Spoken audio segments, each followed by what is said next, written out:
Your next speaker is the real deal. Now, you've all read the agenda, so you know who I'm talking about. She has studied and lectured on journalism on 3 continents, worked at the BBC, locally with TVB. In addition to being a leading light of democracy in Hong Kong, she also keeps an eye on China as the deputy chair of the China Human Rights Lawyers Concern Group. Please help me welcome somebody that has, for the almost 20 years that I have been in Hong Kong, she has been a leading light and an inspiration. Please help me welcome your keynote address, Emily Lau Wai Hing.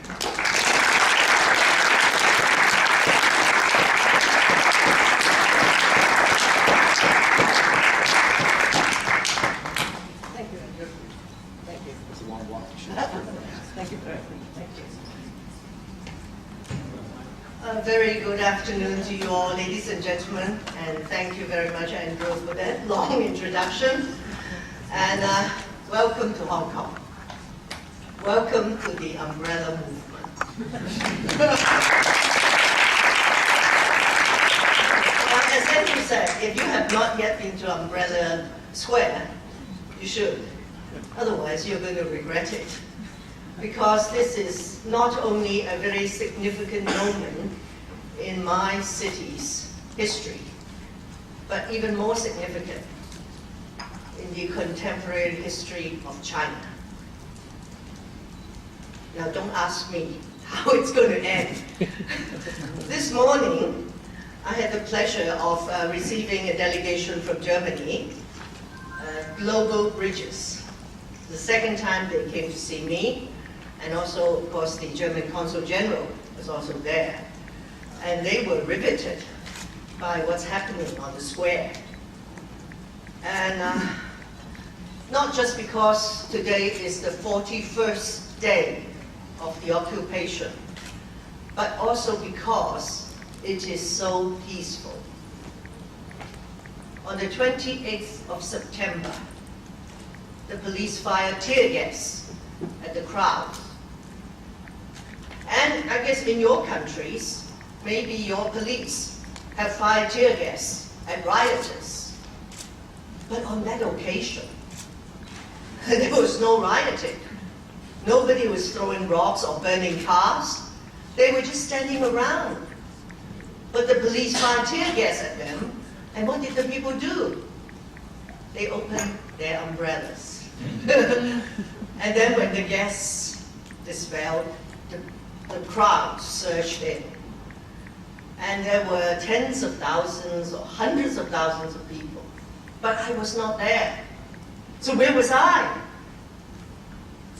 I was under arrest by the police that morning because we were trying to push some sound equipment into the square because we expected a huge assembly. And the police said, no, you can't, because that's an illegal assembly.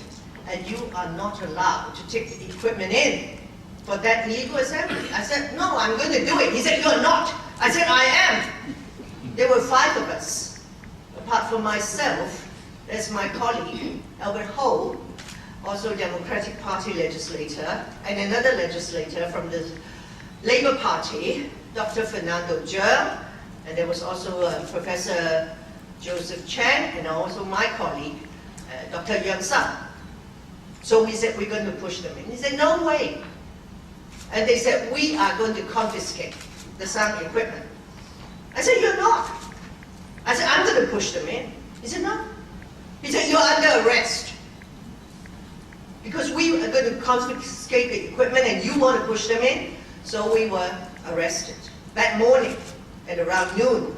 And there were actually quite a number of people there helping to push the equipment in. And before we got into the police car, we told them, we said, please stay calm. I know they were very angry, but I said, stay calm. Don't fight with the police. So we got arrested, and we stayed there until around 11 p.m. And when we came out, they had already fired the tear gas, 87 rounds. Ladies and gentlemen, this is all because we want more freedom. We want democracy and less inequality. Because we have not got a democratic system. That's why our policies are so much skewed towards the business community. But don't get me wrong, I am very, very much in favor of a business-friendly environment so that investors from all over the world will come to invest in Hong Kong, to do business here and to prosper. How else would we find employment for my people? But for so many years, we've been denied the right to elect a government. And this time round, Beijing promised us that in 2017, we can elect the chief executive, who is the head of the executive authorities, by universal suffrage.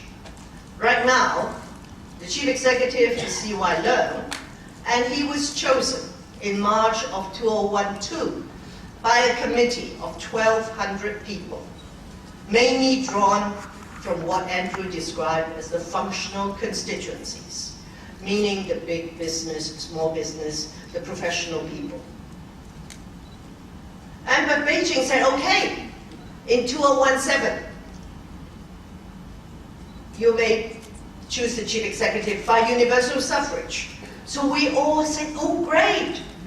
And then on the 31st of August, the National People's Congress Standing Committee, that is China's parliament, the rubber-stamped parliament, made a decision saying, yes, you can elect the chief executive by universal suffrage in 2017. But there will be a nominating committee, which is also in the basic law, our mini constitution, promulgated by Beijing in 1990. It refers to a nominating committee. And Beijing said this nominating committee will be constituted the same way as the election committee that elected C.Y. Leung in 2012. So that means it still will be controlled by a clique of business and professional people. Mainly, of course, very close to the property tycoons. And what's more, to be validly nominated as a candidate, you need the support of more than half of the members of the committee. So if you have 1,200, you need at least 601 votes to be nominated. And to add insult to injury, you can have at most 3 candidates, 2 or 3 candidates. So when that was announced, many people were very angry, shocked, and some were in tears. In tears because they had trusted Beijing. They thought that we will have genuine election. But when they saw that, they knew that it would not be. It would be just a process controlled by Beijing and his tycoon and their tycoon friends. So that's why the people demonstrated, and we have the Occupy Central movement, which did not have a chance to start because they wanted to start it on the 1st of October. But we had the students boycotting classes, and then the crowd swelled, and then we have the tear gas, and we have the Occupy movement. So how is it going to end? I don't know. We wanted to talk to the authorities, but the chief secretary, Carrie Lam, turned us down. They had talks with the students only once. The students wanted to talk again, they refused. Now the students are planning to go to Beijing, and the people in the streets, they don't want to leave. So, how are we going to end this? I don't want violence. I don't want bloodshed. Many journalists, foreign journalists came, they were stunned. Why?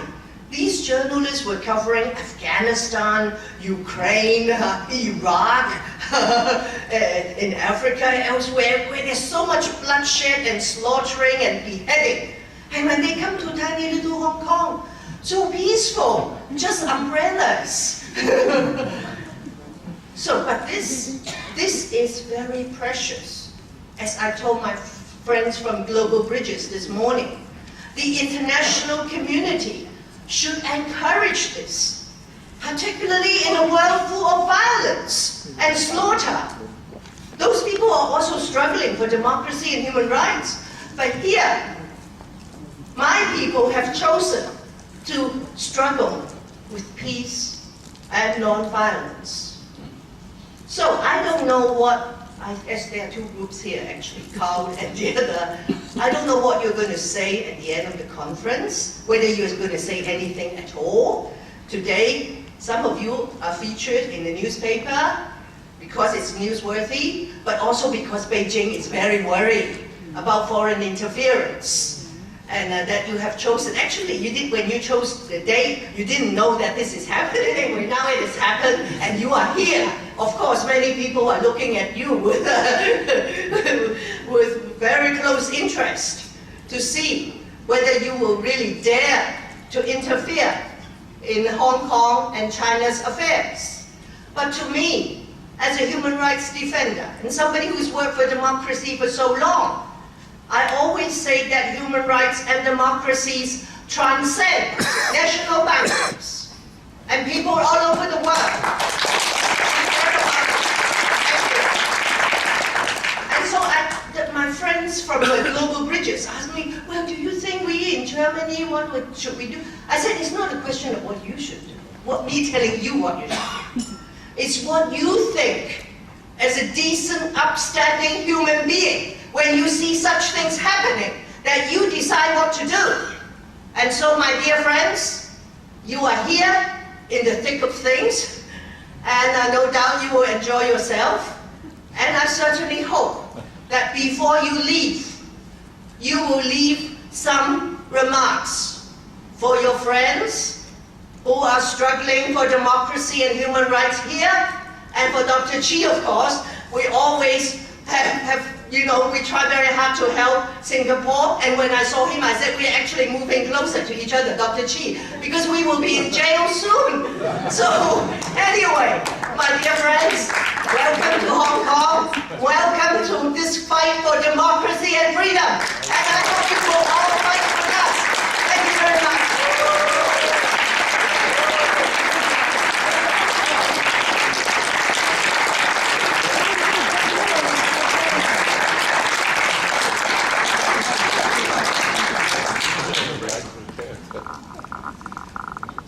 There's not many speakers I hesitate to go up after.